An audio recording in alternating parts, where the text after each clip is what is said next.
His loss affected a lot of people, not just myself. This afternoon, the last practice, but the car it come around. I think it's going to be okay. We've got a good engine in it, but a little wind day. Some doctor and some nurses up against the wall with their heads down. Dale Earnhardt died.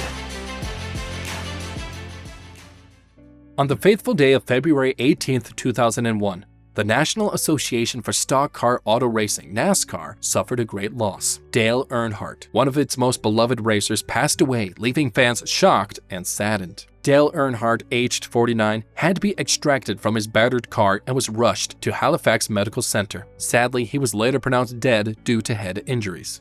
Someone turned his car. He went shooting up the banking directly into the route that Kenny Schrader was occupying. The NASCAR community and the sports world were shocked. One of NASCAR's greatest drivers ever passed away. The details of his death, like how bad the crash was and the absence of proper head and neck safety gear, emphasized the need for better safety rules in the sport. Earnhardt's death sent shockwaves through racing, but it did more than that. It brought a safety revolution in NASCAR, and while one life was lost, many others were ultimately saved because of it. Join us as we find out what happened to Dale Earnhardt. It is a sad story about racing and the risks that come with it. Ralph Dale Earnhardt was born on April 29, 1951, in Kannapolis, North Carolina. His dad, Ralph Earnhardt, was a famous race car driver and mechanic. Dale liked cars when he was young. He left school in 9th grade and tried different jobs while he wanted to start his racing career. I want to be a race car driver someday. It's a great sport. I love it to death, In 1973, his father passed away because of a heart attack, and 2 years later, in May 1975, Dale himself started racing stock cars. He came 22nd in the World 600 at Charlotte Motor Speedway. Dale Earnhardt followed in his father's footsteps to become a NASCAR racer. He was named Rookie of the Year in 1979 and won the Winston Cup Championship in his second year. For much of his career, Earnhardt was NASCAR's most popular as well controversial driver. He was famous for being aggressive on the track, enjoying the challenges of stock car racing, and being known as the Intimidator amongst racers. His black Chevrolet Monte Carlo, labeled with the number 3, often made other drivers nervous when they saw it approaching in their rearview mirrors. He ended his Hall of Fame journey with 76 wins, several NASCAR championships, and notably the 1998 Daytona 500 victory. Earnhardt tied the knot 3 times. At 17, he married his first wife, Latane Brown, in 1968. They welcomed their first son, Kerry, a year later. However, they divorced in 1970, and in 1971, Earnhardt married his second wife, Brenda Gee, daughter of NASCAR car builder Robert Gee. With Gee, he had 2 children, Kelly King Earnhardt in 1972 and Dale Earnhardt Jr. in 1974. Shortly after Dale Jr.'s birth, Earnhardt and Gee divorced, and in 1982, Earnhardt married his third wife, Teresa Houston, who gave birth to their daughter, Taylor Nicole Earnhardt. In 1988, Earnhardt has 2 sons, Dale Jr. and Kerry, both of whom are professional drivers.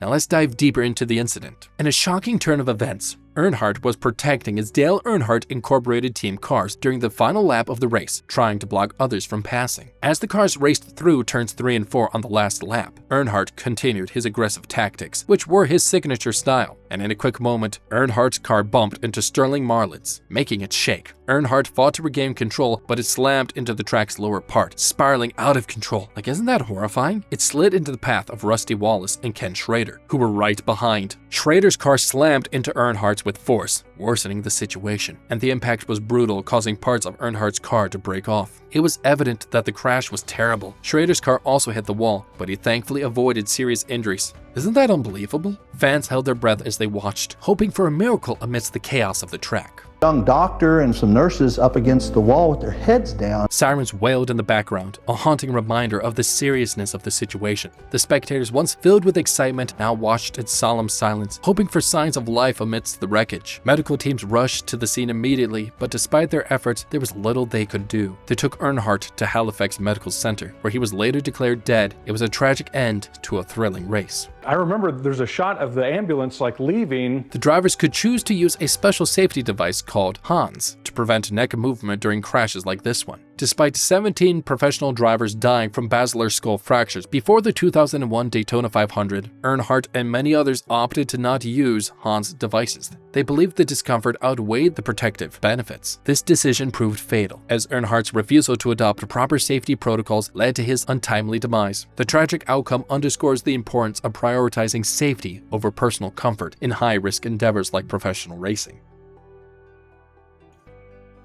Can you believe it? When Earnhardt died, everyone was talking about it. One newspaper even called it Black Sunday. Fans were devastated, gathering at the racing headquarters at Daytona International Speedway. Earnhardt's face was in Time magazine, and the crash video played on almost every TV channel. The crash made the police and NASCAR investigate. Could you imagine it? Some fans sent hate mail to Sterling Marlin, blaming him for the crash. But Dale Earnhardt Jr. said it wasn't Sterling's fault and asked everyone to stop blaming him.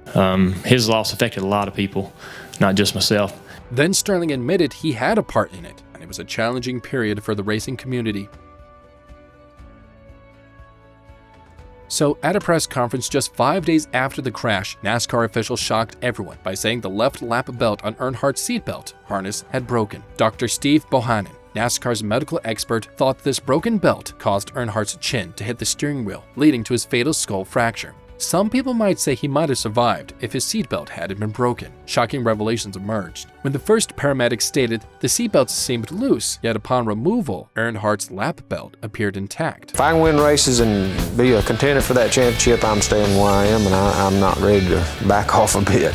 However, NASCAR's investigation indicated that EMTs observed the harness buckle position as 4 to 8 inches off-center, suggesting the lap belt had indeed broken. A later medical investigation found that the belt failure wasn't a major factor in Earnhardt's death. On the final day of Daytona International Speedway, the tension was palpable. The noise of engines filled the air as cars raced towards the finish line. And suddenly disaster struck. His car hit another one, and they both smashed into the wall at 150 miles per hour. The crash caused serious head injuries, which is what led to his death as confirmed by the autopsy. He had several other injuries, such as broken ribs and a fractured left ankle. The cause of Earnhardt's death was a basilar skull fracture, which was determined to have killed him instantly. After the accident in turn 4 at the end of the Daytona 500, we've lost Dale Earnhardt. The injury was the same that had tragically taken the lives of 3 other NASCAR drivers in the preceding months: Adam Petty, Kenny Irwin Jr., and Tony Roper. Several factors contributed to the severity of Earnhardt's injuries. The crash was intensified by the unusual severity and trajectory of the car's impact with the wall, as well as a prior collision with another car that displaced him from his position and a separation of his left side lap belt in the impact, allowing his body to twist forward and to the right inside of the car.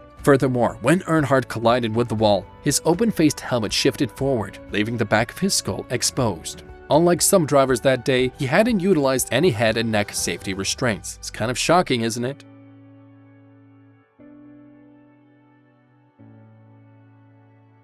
After Dale Earnhardt's fans expressed their deep sadness, NASCAR decided to focus on keeping drivers safe above everything else. They looked into Dale's crash very carefully and made a detailed report about it. The report included many ways of investigating what happened, like reenacting the crash scenarios, and after releasing the report, NASCAR started several projects. One of the important projects was building a research and development center in Concord, North Carolina. This center would help them learn more about how to keep drivers safe in the future. It was a big step forward for the NASCAR industry, and this led to the use of head and neck restraints like the Hans device and the introduction of the safer barrier. According to Hans inventor Jim Downing, if the Intimidator had worn the safety device designed by Downing and Dr. Robert Hubbard during the crash at the 2001 Daytona 500, there's a 95% chance that he would have survived. Consequently, the organization implemented changes to enhance safety standards, and presently, cars are designed to reduce head injuries, and walls incorporate steel and foam energy reduction barriers to absorb crash impact, though there's a call for wider coverage. Drivers now use harnesses that help prevent injuries to the chest and keep the head from moving forward during sudden stops. Since these changes have been made, there haven't been any fatalities in major NASCAR races. Earnhardt's enduring legacy extends beyond his remarkable achievements on the racetrack. His tragic death served as a catalyst for positive change into auto racing safely, ultimately leading to a safer environment for drivers in the sport. The impact of his passing continues to be felt, and his contributions to NASCAR and the broader racing community are remembered and honored to this day.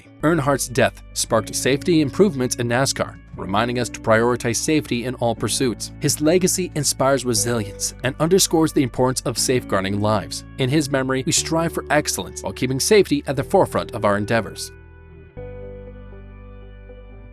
Earnhardt drove the number 3 car for most of his career, from the latter half of the 1981 season until his death in 2001. Fans remember his last sponsor, GM Goodwrench, and his car's iconic black color with bold red and silver details. The black and red number 3 logo remains widely recognized in North American racing. Earnhardt's number 3 car was like his trademark, showing his skill and power in racing. People loved the black car with red and silver colors. Even after he passed away, seeing the black and red number 3 brings back memories of Earnhardt's brave driving and how he competed, making him a legend in racing. And that wraps up the story of Dale Earnhardt, a racing legend whose impact reverberates in the NASCAR world. You want more thrilling tales? Like, share, and subscribe for more captivating content. Which event or figure should we cover next? Share your suggestions down in the comments and tell us what you enjoyed about the video. Stay tuned for more.